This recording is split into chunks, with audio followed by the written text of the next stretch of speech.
Hello everybody, it's me Kenneth here on Global Renaissance, our new YouTube channel. And with me I have Eliza Mada Dalian. She is the author of In Search of the Miraculous, which is a great book about healing. You know, I mean, there are many themes in this book, but I would summarize it as it being a book about healing. Eliza Mada is a teacher. She is a healer, and she currently lives in Canada. So, Mada, welcome. Thank you, Kenneth. Happy to be on your show. Mada, maybe let's just start with you. And you know, it's a very long story that you've been through, and I certainly appreciate that you've been through a lot in your life. Mm-hmm. I think it takes one to know one, and the great thing about being a teacher who's been through a lot of, I would say, suffering, is that you have a tremendous ability to empathize. Now, do you want to just tell us a little bit about your life before you started teaching, I guess? Well, you know, you mentioned the word suffering. And there's two ways to look at suffering. One way to look at suffering is with the attitude, which I call a wounded ego, which says I'm a victim and nobody loves me and poor me and look at me, I'm suffering. Another way to look at suffering is to look with an attitude, these things are happening to me, and why are they happening? What are my lessons in whatever is happening? So those attitudes are very, very fundamental in how much we can progress and evolve on our journey. With the second type of attitude, we can move heaps and very fast, and we can learn a lot. Fortunately, my attitude has always been to look at suffering as, what are my lessons? Why am I in this situation? What can I learn? And as a result, you mentioned the word empathy. Empathy arises as a result of suffering in a way, because once you've gone through certain things, you understand other people's suffering.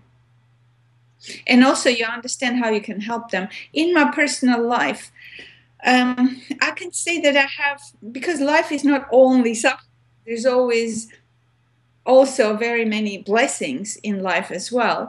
And my focus has always been on the blessings that I've received. And the blessings have been very profound, in a way that I started my life with a blessing in a gift that I received through my grandparents, and an awareness that life actually is here to teach me about myself, for me to learn who I am. And of course, that happened through witnessing my grandfather's death at an early age of 5, and asking the question, who am I? So that's a tremendous gift for a child to have, to start asking those questions early on in life. Sorry, why? That's a bit of a jump for me. Why? How did witnessing your grandfather's dying translate to having this question, who am I? The awareness of my own mortality. And once I realized that I will be dying as well, and the world will continue just as it's continuing after his death, it brought me, just suddenly the question arose, then who am I? What am I doing here? Where do I come from? What's my purpose here? So we're very, you know, when we have that contrast in life, where there's a dramatic, you know, life and death situation, this is where we learn the most. And I remember Osho saying that Buddha used to send his disciples to watch people dying and being brought to the burning ghats. And he would send them for 3 months to just watch people dying. And he himself, whenever he would hear as a young child somebody's dying, he would rush to the side of the person who is dying to learn. And I've learned tremendously with just watching somebody's death process. And I've witnessed several people as well on their death, in their death process. With my grandfather, for example, he struggled. He wasn't accepting it, and he was basically very much identified with the pain and just wanted to end it all. So I don't think he really learned what he needed to learn through his process of death. Okay, so we were talking about this question, who am I? So what is your answer? The answer about the who am I question? Well, that's a very big question and the most important. And of course, in itself, the question creates a lot of I hesitate to call the word suffering, but it does create a lot of suffering in a sense, because the cause of our suffering is because we don't know who we are. And that's why we suffer. And then to find who I am is another process of an uphill battle, because you're working with all the belief systems that you think you are. And therefore, it becomes sometimes maddening. And I remember when I was looking at that question again as an adult, and of course with, oops, you disappeared. Okay. And came back now again. Okay. As an adult, I realized that the maddening part about the question is the mind itself, because you're trying to find the answer with the mind, and the mind itself is the problem.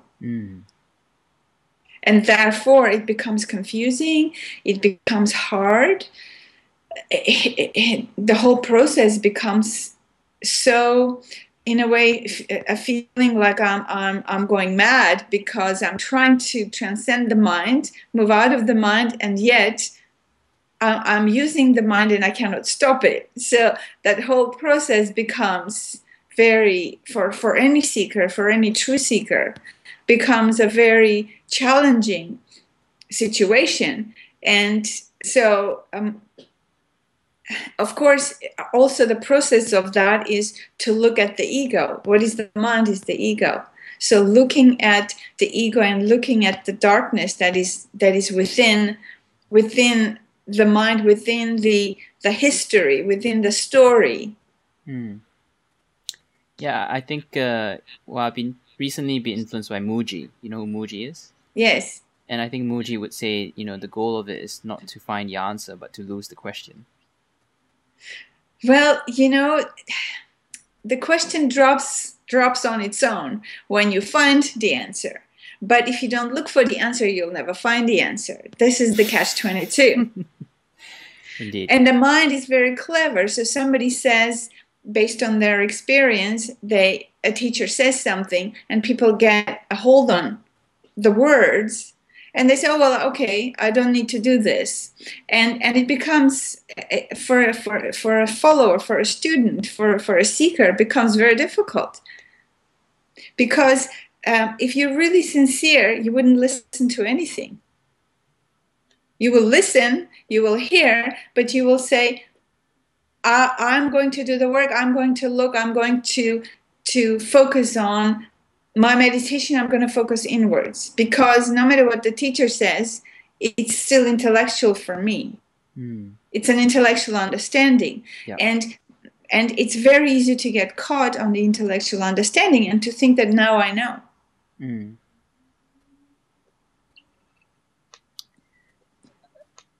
What is the ego? The ego is everything that you're not.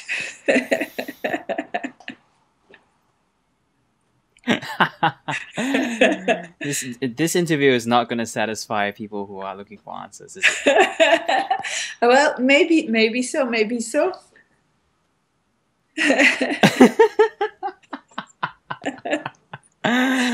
We have this little dance, so it's like, who are we again? Can you remind me? Well, everything you think you are is what I could say. Very, very, everything you think you are is part of your ego. Right. Every intellectual idea that you have about yourself is of the ego, huh? That's right. That's right. Because knowing yourself, it's not thinking, it's knowing. It's a different quality. There's a difference between knowing and thinking. So what is knowing?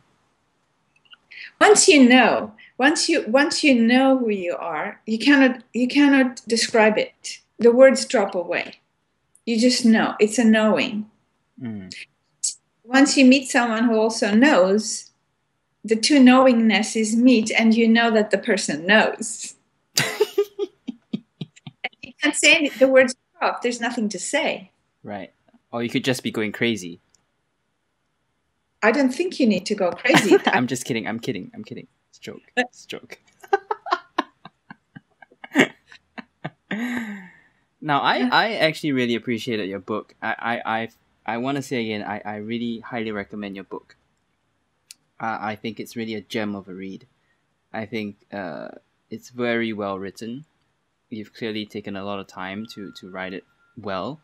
You know, I think in this day and age, a lot of books are kind of like rushed out. Mm-hmm. And I really appreciated the breadth of spiritual teachings, because I really appreciated the coverage of the chakra systems, which to me play a big part in my kind of spiritual understanding as well, in addition to what we're discussing here, which is, you know, in a sense, the non-dual aspect of the seeking, you know, the ultimate, who am I, and all that. Do you want to tell us a little bit about the chakra system, just, you know, for someone who doesn't know what chakra is? Well, the chakras are the energy points in our body, and we need to look at our body as a prism, which converts the baser metal alchemically into gold, if we take the terminology of alchemy. And what is the gold? The gold is the consciousness. So each chakra has a role, and there's 7 major chakras. There's many other energy points in the body, and acupuncture knows that well. Mm-hmm. But in the Eastern tradition, they've sort of summed it up into 7 main ones. Now they say 8 and 13, etc. But it doesn't, in the body itself, there's 7 major ones. And each chakra has a quality of life that it represents, a quality of ego and consciousness that it represents. And it's really important. It doesn't matter. We don't really need to know, you know, it's good to have an idea overall about chakras, but not to get hang up on the chakras in a way. Mm-hmm. But to know that every chakra represents a certain aspect of who we are. And it's really important also to understand that the first lower chakras are the first, second, third are the chakras that associated with more the life that we know it on the physical plane. Mm-hmm. It's very down to earth. It's very material. It's very much associated with our instinct, the sexuality, the survival, the power center, which in my experience with 99% of people, their power center is compromised from very childhood. That power center is shut for children because they're made to follow, because the fear is basically what undermines each chakra. And that's why many people have difficulty rising in consciousness and expanding and growing consciousness, because the chakras are very much compromised and damaged. And then, of course, that's why there's so much strive or so much longing for love and acceptance. Mm. And in the base of each person, there is that deep longing for love and acceptance, because as children, we have not been fully accepted as we are.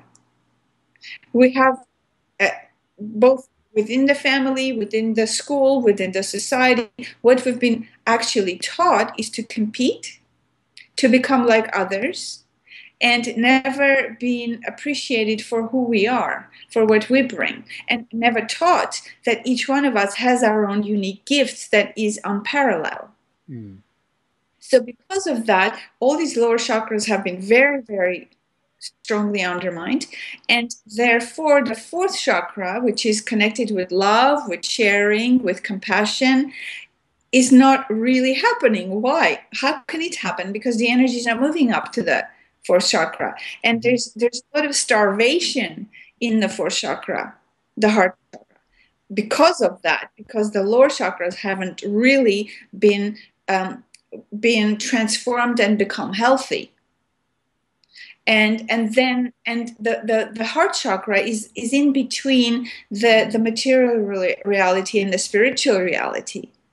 And this is the place where we, for the first time, experience something that transcends the mind. Mm. Nobody can explain what is love. Nobody can explain what is acceptance and what is that longing. But people know it, that there is something missing. And we talk a lot in our society about love. Why do we do that? Is because somewhere collectively there is an awareness that it's missing. Mm. Love is what the whole universe is. It's the glue within the universe that connects everything. Mm. And so we feel uprooted. We feel we don't belong. We feel I'm not at home in my own skin. I'm not at home on this planet. Because all the judgments and all the criticism and all the rejection of who I am, then I learn to start rejecting myself and judging myself. And so therefore the whole suffering is created because of that. Do you think Earth collectively is stuck at the third, trying to go up to the fourth? The Earth collectively is actually stuck. It's not even stuck at the third. It's collectively suffering in the third. It's damaged in the third. It's damaged in the second. It's damaged in the first. Well, you know, if you look at religious conditionings, they all go against sexuality. They all go against the body. And how can you actually enjoy yourself if you deny your body? Because that's your home, you're living in it. Mm-hmm.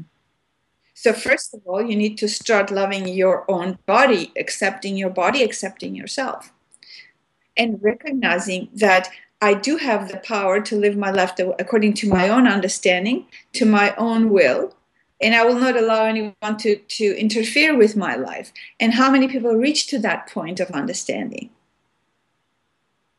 Most people think I'm dependent on somebody else's approval. And I don't want to be judged and criticized and rejected. So therefore, they stay stuck in that wounded ego state. And that's why it becomes, the suffering adds on top of, there's layers and layers and layers. Mm. Every moment of unlived life adds to suffering. Well, this is, well, maybe it's relevant. Do you think there's an organized intelligence behind this distortion of so to speak, the first three chakras on Earth? Just like if you look at human nature, if you understand human nature, you will understand also what you call organized intelligence. It's actually the struggle between consciousness and unconsciousness, the struggle between fear and freedom. Mm-hmm. And the intelligence is that you need to see the both polarities in order to transcend the duality. That's intelligence. And in a way, if you look in a bigger picture, nothing wrong with what is, because what is helping those individuals to transcend the duality. And we need to see the duality, otherwise we wouldn't know. If you were living on a beautiful island and there was not a single person around you, mm-hmm. you wouldn't really learn these kind of things. You wouldn't really understand your mind. You wouldn't have any mirrors to reflect you back parts of yourself that you need to see. So would you say duality is then some kind of cosmic evolutionary program? Absolutely.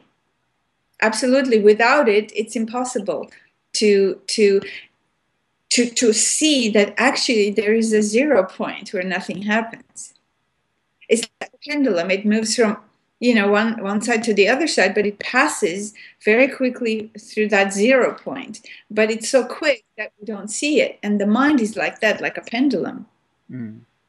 Once we start watching the mind, the swing of the pendulum becomes less and less and less till we start settling in that point of nothingness. Which is our base nature. That's right. So why did we choose to experience this swinging in the first place?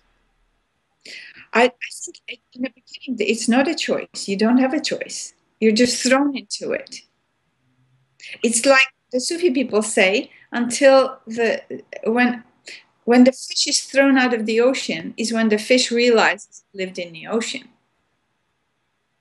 So we are like a fish thrown out of the ocean, of that cosmic ocean of oneness, and manifested into single bodies. And as we're thrown out of the ocean, we realize the separation. And then we understand that that's why it's like the journey is going back to remember where we started. But I guess what I'm saying, and please correct me if any of my assumptions are different from yours, is that we must have thrown ourselves out of the ocean because all is one. You're still speaking from the point of the ego. Ego thinks I've thrown myself out of the ocean.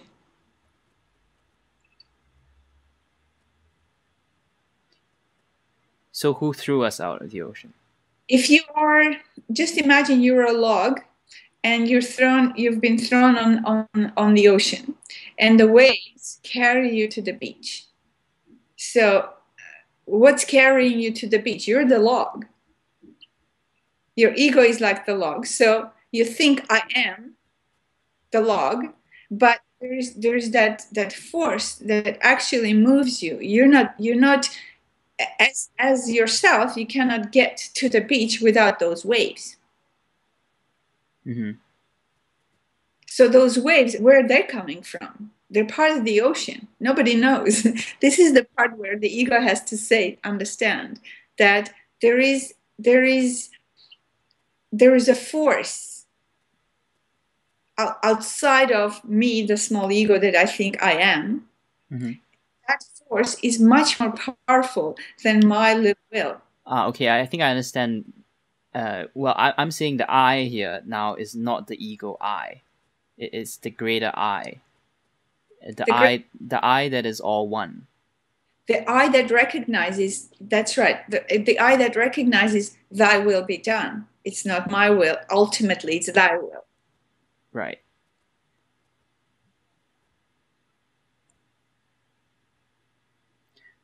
I guess what I'm trying to say here is obviously this question, which is asked a lot in circles where I'm from A Course in Miracles. And the question is, how did this impossible set of circumstances happen, knowing that we are the one infinite creator or the one infinite mind? You see, what you're trying to do here, Kenneth, is you're trying to understand it with your mind. Right. And as I said, your mind is the problem. You can only know the answer from within. And once you know the answer from within, you know that ultimately, whatever we're doing, somewhere there's a greater force that is doing through us. And do you think that we are that greater force? Of course we are. Right. We are the greater force, but this is the point where the ego absolutely dissolves, because then you realize my will is utilitarian. As long as I'm in the body, I can work with my will, but ultimately there's a greater will that I have to surrender to. Mm. The ego has to surrender to. And in that surrender, then you become a true vehicle. Mm-hmm. And the mind cannot surrender. This is another thing to understand. Only your intelligence, your understanding of the ego, once you start seeing the mind, then and recognizing your will versus the will of the absolute, you realize that this is the point where I have to surrender, I have to let go. And every single person has those experiences sometime or other in their life. Mm-hmm. You do something, you do something, you go after something, you have a goal in your mind, and you do whatever you can.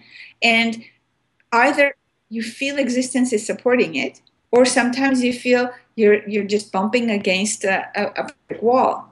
Mm-hmm. And at that point you go, okay, I've done the best I can, now I let go, I surrender. And in that moment, you're acting from intelligence.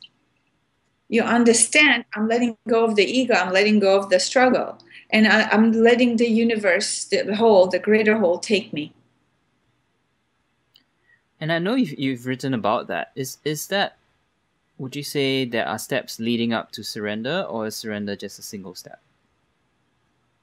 Well, surrender is instantaneous, but what leads up to that instantaneous moment of surrender is accumulation of struggle. Once you struggle enough, like you say, the cup is full, then the cup is full. There's no more room to put anything. So in that moment, once you continue pouring tea in a cup, which is full, it starts overflowing. So in that overflowing state, there's the surrender. Now it flows back down, just flows back into the universe. And this is something that can be achieved through meditation, but not through the mind. Right. Yeah. And I also appreciated that a lot. Tell us about meditation. And I know you are a fan of active meditation. Yes. What I mean, there are many types of meditation. Tell us a little bit about what meditation means for you. Well, first of all, meditation is simply a process of witnessing. And in its pure sense, what meditation is witnessing. But there's many techniques, meditation techniques, that can help to cultivate that witness within you. And the reason I love active meditations and Osho's active meditations is because they allow for energy to move. They allow for stresses in the body to be released. They very quickly bring you to that place of stillness and peace. Mm-hmm. Versus passive sitting meditations, which are very difficult, and people struggle through passive sitting meditations. And another beautiful thing about the active meditations is that it has an element of passive sitting within it. So it incorporates physical movement, it incorporates a certain release of pent-up emotions in the case of the dynamic meditation, or in a case of the no yes meditation.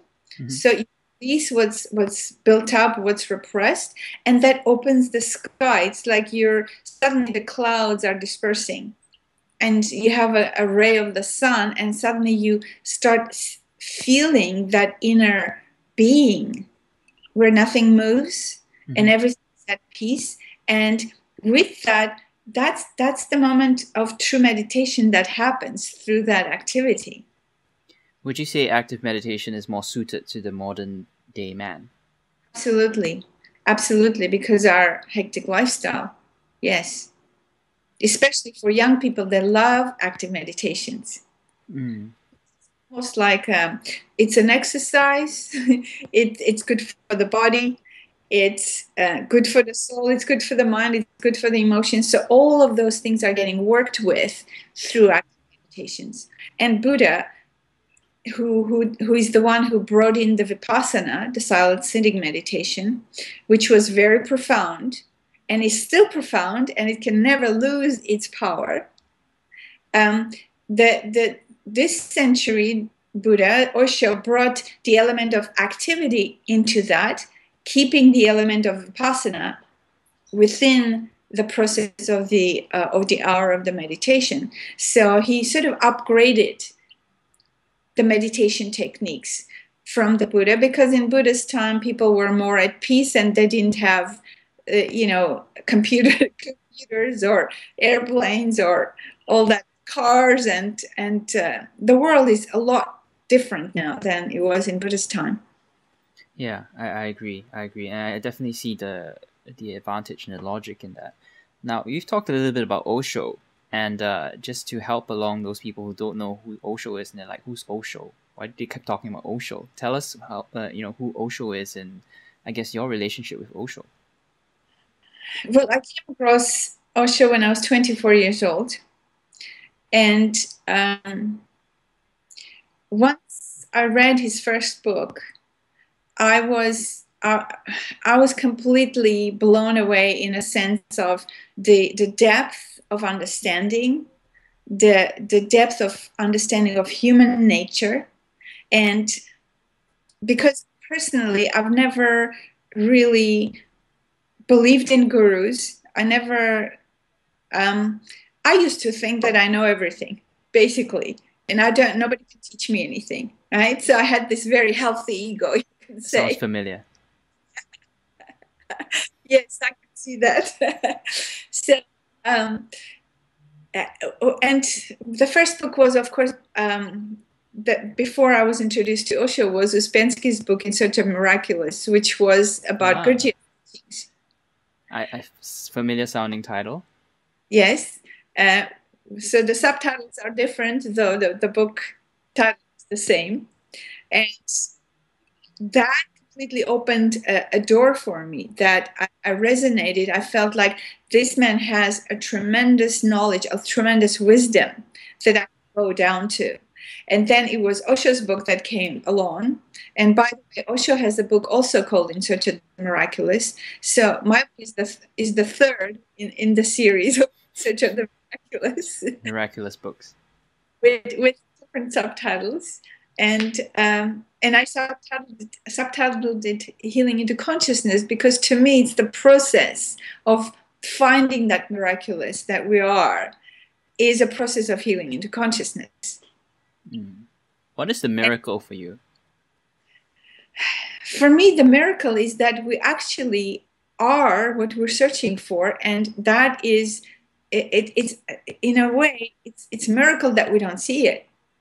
And it's the dumbest thing that we don't see it. It's the most laughable thing that we don't see it. And to find it, to find what we already are, to me, miracle is more like a big laughter. That's what I associate miracle with. It's a big laughter of finding something that I'm looking for, I'm breaking my head to find, and I'm already are it. Are you familiar with A Course in Miracles at all? You know, I have a few students who have been studying the Course of Miracles. Yes. I haven't personally done any exploration of it. So there's a lot of good insights in there. But my experience with people who've been studying Course of Miracles is they're missing the experiential aspect of it. So you're trying to understand the concept with the mind, and it doesn't go any further than that. And that's a good understanding. You need a certain understanding, because that's why you should be doing the work. At least you need some motivation and understanding. The real work begins, what Christian mystics call entering the dark night of the soul. Because that's how you're going to find yourself. You cannot find yourself by just reading or intellectually understanding a concept. Yeah, I agree. Teach you about your unconsciousness. It's your work to see what's in my unconsciousness. What do I need to transform? Yeah, I would say that's well, I guess you can say that for many spiritual seekers, not just for students of A Course in Miracles, but obviously, Absolutely. ACIM students do tend to be quite intellectual and in their heads, so I can see where you're coming from. Even with, I've been with Osho for many years, since 24 years old, and he, as you know, or I don't know if you do know, he's attracted millions of people. And when I was in his communities, there were thousands and thousands of people there, but only very few really understood that they had to do the work. Many people were just there because it was a beautiful environment, very, very vibrant environment, very lively environment, and you suddenly feel good about yourself. But still, it's the environment, what he calls a Buddha field. And it's very important because it has a certain impact. Nevertheless, if you move out of the Buddha field and you haven't done your work, you're still moving back to where you were before. Unless you do your work, and unless you do the transformation, the inner transformation work. That's an interesting concept, and I've certainly experienced that myself in terms of this Buddha field, and I would relate it to the Sangha. So what would you say to the spiritual seeker now who don't have a Sangha or don't have a Buddha field? Are they missing something? The Buddha field is very important in a way that it creates the environment. It's like when you very well know the world is not support individuality. The world does not support your growth. On the contrary, the world wants to use you as a machine to do what it needs to do. Society uses people as machines because the society, the world cannot exist if we don't put our energy outward. And Buddha field is a field where you create an environment which supports individuality, which supports you going inwards and supports that of looking in. And I very clearly see the difference with when there is the Buddha field and inner work simultaneously happening together at the same time, people move heaps in their transformation. And at the moment, we just finished the week 5 of the 8-week online course that I'm doing. And there's about 40 people there. And the field that has been created, and we're not even physically together. Yeah. But it's a field that is created thanks to technology, thanks to blogging, thanks to what we're doing together right now. We're creating a field as we speak. So this is a new age that is tremendously powerful because technology makes it possible to create that Buddha field without really having that material location where you have to go gather. Yeah. I think you've actually, absolutely hit the nail on the head there. And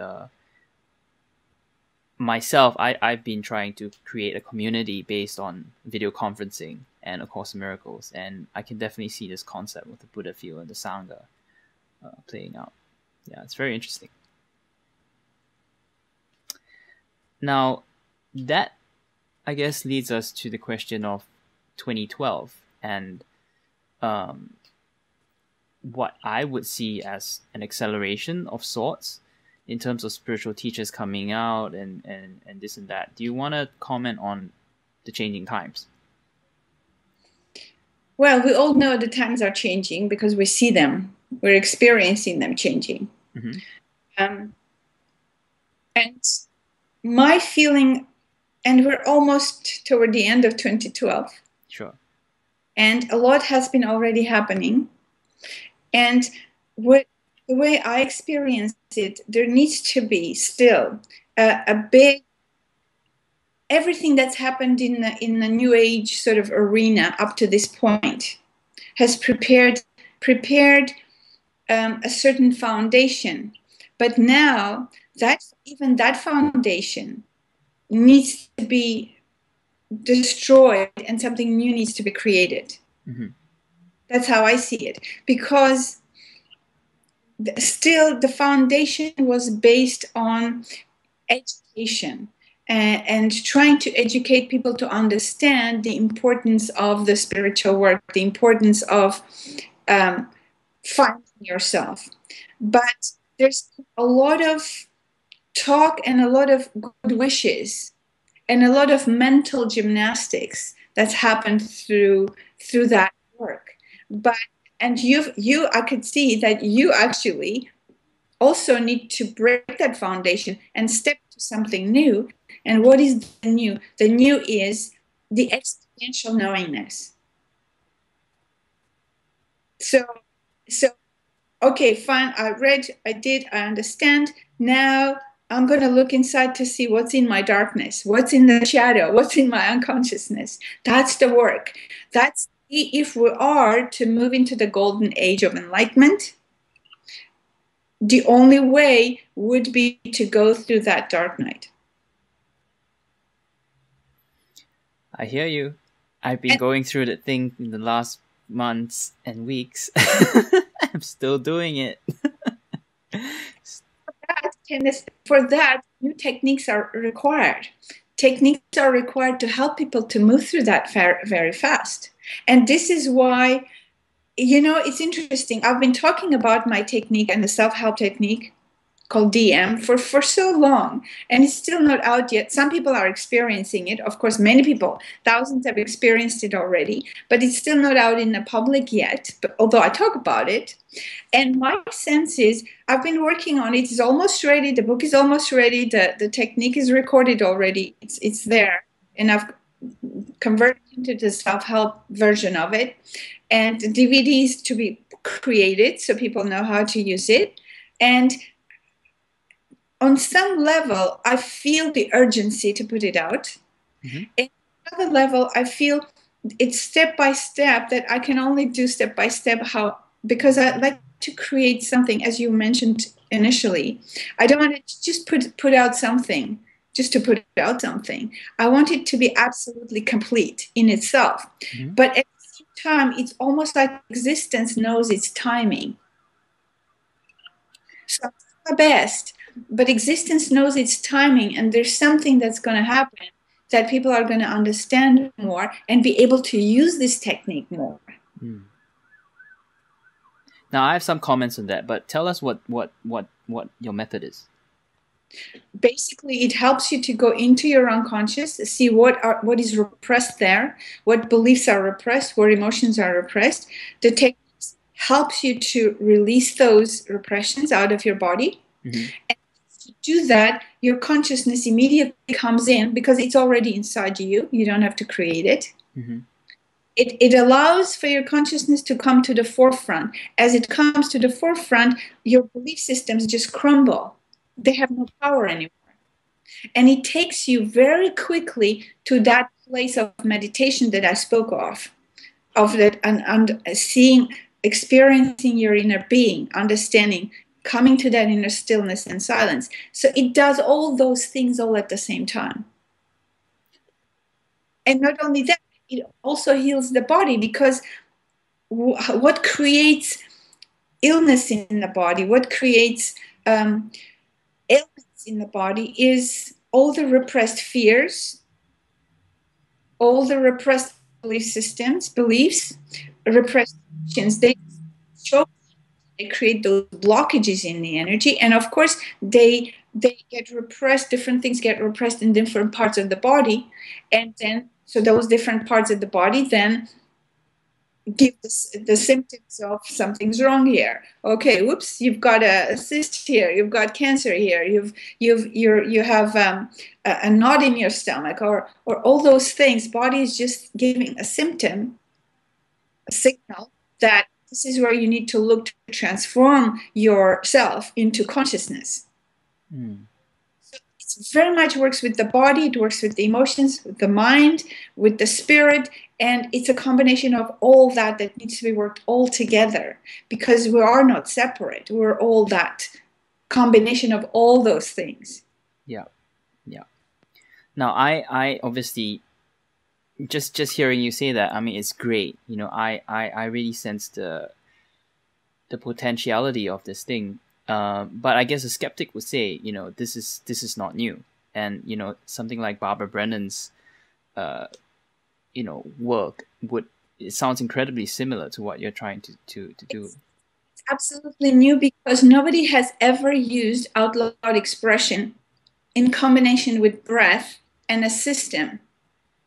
This technique is a system of first of all, you will learn how to identify those repressed thought forms in your body. Mm-hmm. The system is out loud expression, and breath. So you're working with breath, out loud expression through different parts of the body, and you go back and forth through different areas. Because when I worked with people one-on-one, I saw the whole dynamics and how quickly it's possible to transform consciousness. It was like if you ask the miracle, that was my miracle, to see how unconsciousness can be so quickly transformed. Mm.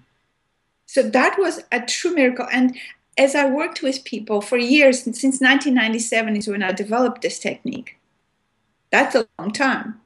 And I've been working with it one-on-one to a point where many therapists wanted to learn to use it with their clients. But in order to work with somebody else's thought forms, you have to be absolutely conscious not to bring in your own thought forms into somebody else's energy field. Because if you're working with somebody's thought forms and there's a lot of darkness comes up, a lot of self-judgment, anger, fear, and if you haven't worked with your own judgments and conditionings, you're immediately going to judge the person. And I was very, very, very skeptical that I can actually train people. It's like, okay, give me enlightened people, I can train them. But to bring somebody who is still struggling in their own ego personality, haven't found, I couldn't take the responsibility to do that. And then it's just like when we're in that space of, I understand I can't do this, so what can I do? Because I know it's powerful. I know people can use this. Mm-hmm.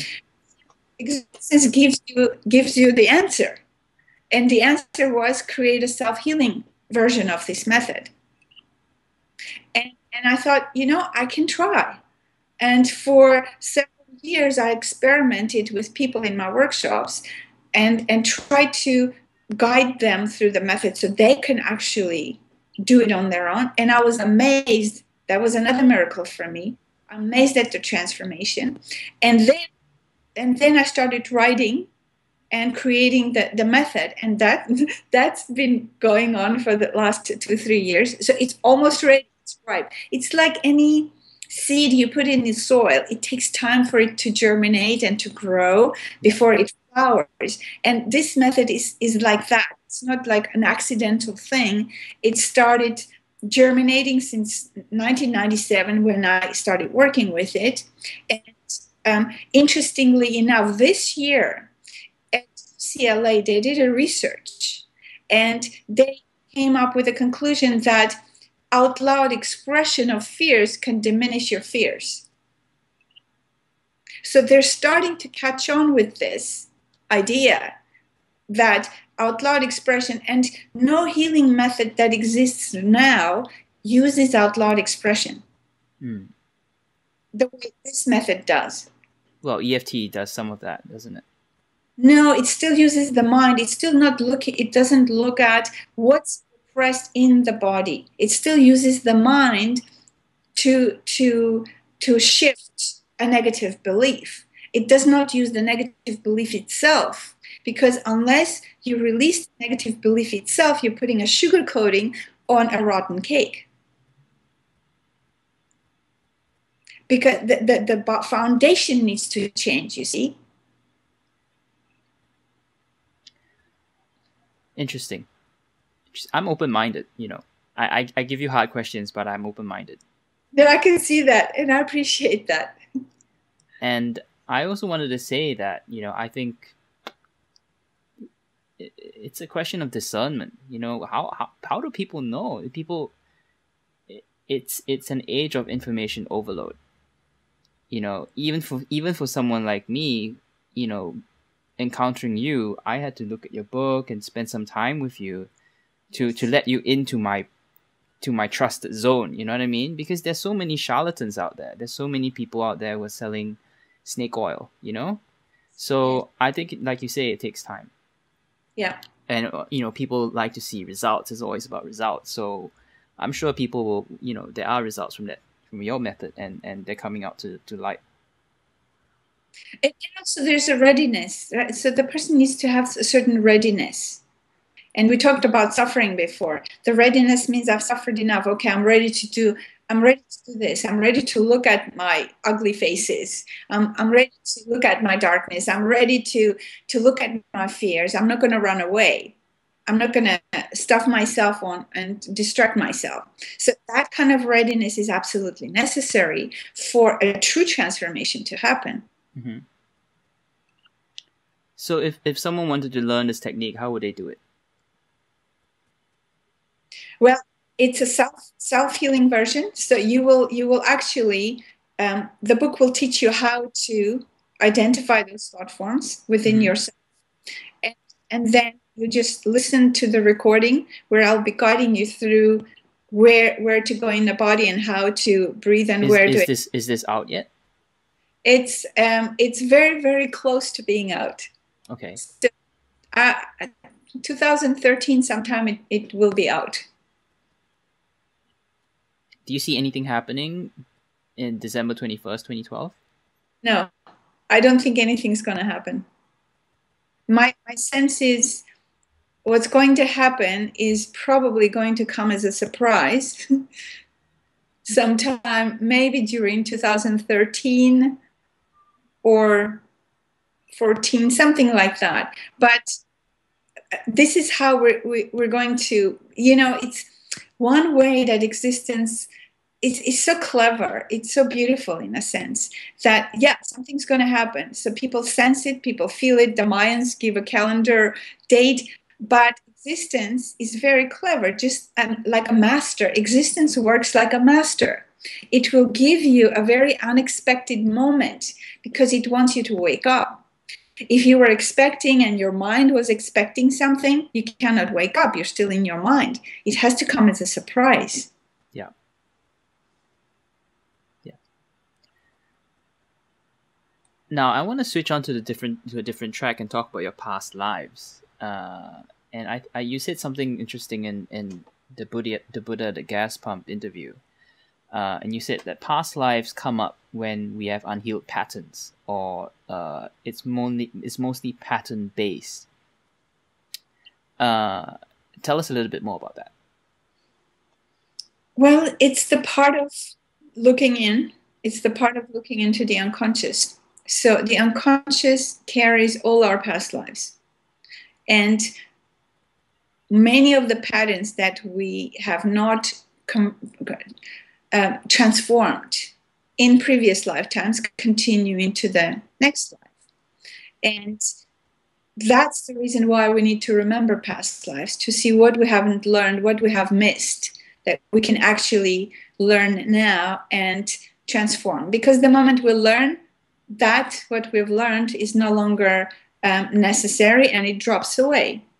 And that's how we expand our consciousness, by those lessons that we're learning. And it's interesting, one of the past lives that I remembered, I was in China, and you probably read that as a astrologer. And what was interesting, I was thinking I'm going to find the answer by studying the stars. and the beautiful thing was that the experience that I had, and I think for your listeners it might be interesting, so I'll tell the story. Yeah. I was a young man, and I was very, very focused. I'm going to find the answer to what is the truth. And it wasn't even in the jargon, it wasn't I'm going to find myself, my truth. It's like, what is the truth? Mm-hmm. I'm going to find the truth.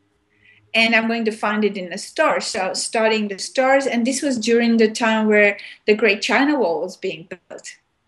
And I'm in this beautiful place and studying the stars. Once in a while, I'll go down into the village to get what I need to get in. And I had this attitude that all these people are wasting their life. They're how ridiculous. They're doing all these mundane things, and I had this very sort of looking down attitude at spiritual high tower. Right. Yeah, I've been there. Yeah. So, and of course, being a young, beautiful man, there's many available women who are interested, and I was not interested in a relationship. So, but one day, this woman came, this beautiful young girl came up to the observatory, brought me this lunch, and So we went out into nature, sitting on the mountain and having lunch. And in those 2 hours that I spent with her, it was absolute bliss. And my mind had completely stopped. There Yeah, was it's your nothing. first date ever. Yeah, totally. and, and it was so full, so pleasant. It was so magnificent. And of course, with How no old mind, were you? really young. I think I was probably in early 30s. So in that moment of feeling that fullness and greatness of the what was all around me. And once she left, of course, I went back into my mind, back into my work, and I forgot all about it. And at the moment of death, we have this mechanism that happens if we're dying awake. Then we can see the whole life flash in front of our eyes. And I saw my whole life flashed in front of my eyes, and I saw that I wasted my entire life except those 2 hours that I spent with that girl on the mountain. Gosh. The only time I really lived fully. That's a bit harsh. Well, but that's the truth. So Aren't you going to say something like, it's all meant to be and all that? You're just saying like the whole life was wasted apart from those 2 hours. Wasted, completely wasted. And recognition, it was wasted because I was trying to find the truth with my head, and the truth was right there when I was sitting in those 2 hours thinking nothing.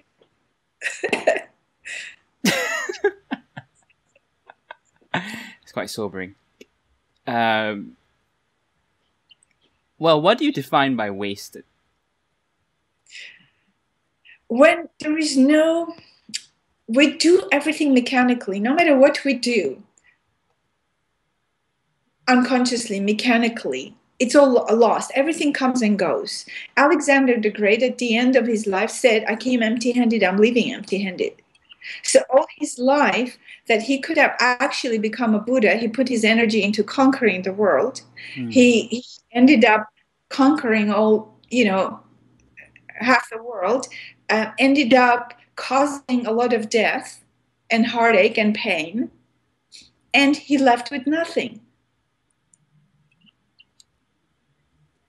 So anything that is to do with the ego, with the intellect, with ego in short, which is connected to the intellect, it's all a waste.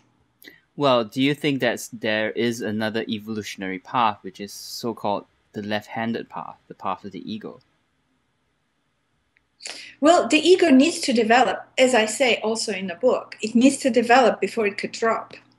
You cannot drop it if it's not developed. So this is the catch-22 that you need to really understand.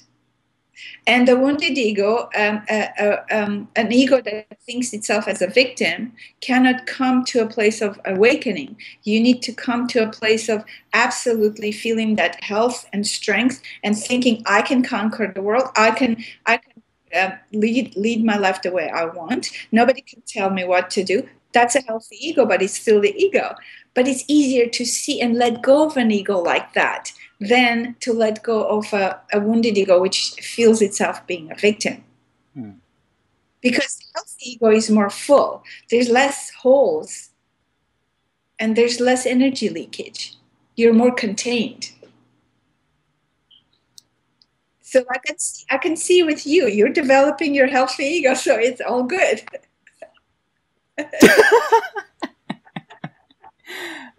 I have no idea what I'm doing, really. I mean, I think I have some clues some days, but other days I'm just trying to get by. Anyway. You develop certain trust in your inner knowing, a certain trust. So you have an intelligence. You trust your intelligence. Your intelligence recognizes, it can discriminate. So that's how you develop that healthy ego. But at a certain point, it needs to be let go? Well, till one day, you have to come to a point where you have to say, today is a good day to die. And who is saying that? It's the ego, because the ego is always afraid to die.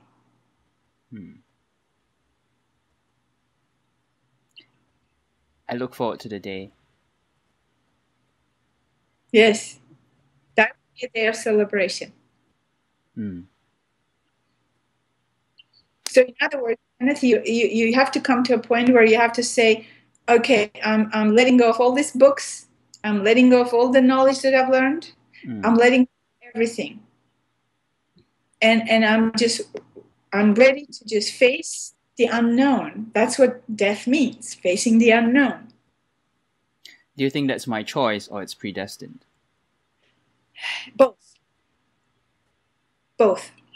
When the cup is full, it becomes your choice.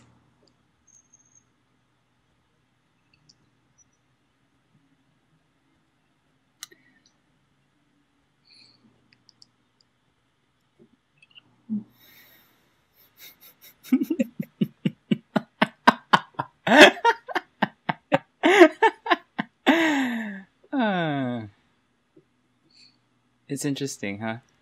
It feels as if my ego has been sparring with you. And I can see that pattern now. Very clearly. It's this analyze, discriminate. Yes. Yeah. Yeah. Yeah. So what you need, once in a while, just go and rock and roll. Drop everything, go dance, go celebrate, just have a good time. And I'm not saying party and go get drunk and go into oblivion. I'm saying just celebrate your life, just celebrate your being alive. Yeah, I think that's great advice. Thank you. Yeah. Mada, there's so much we can go on, but I don't want to make this a 3-hour interview. I like to keep it within a constraint and maybe revisit. And I like to do that, actually, if you're up for it. And we can see whatever responses come up and maybe tailor our next interview based on that. Of course, yes. And if people have questions, we can answer those next time. Any kind of last things you'd like to mention for this session? Well, I think that the note that we finished with celebration, I think that's a good note to finish with. And celebration is absolutely necessary. And people can say, well, how can I celebrate? I have all these problems and all this pain. You can still do that. You can celebrate. You can say, okay, I have the pain, but I'm going to celebrate the pain and see what it's going to teach me, what this struggle is going to teach me. And just drop the books once in a while. And this is another reason why you can probably benefit from active meditations, because they have an element of dance, they have an element of celebration as well. So maybe that would be a one good thing for you to do. And I don't know if you have tried the No Yes meditation. Maybe Not yet. I will do. I just downloaded it. I haven't had time to look at it. Good, because that would give you that little element of dancing and celebrating also. Fantastic. Thank you so much. Okay, love. Namaste.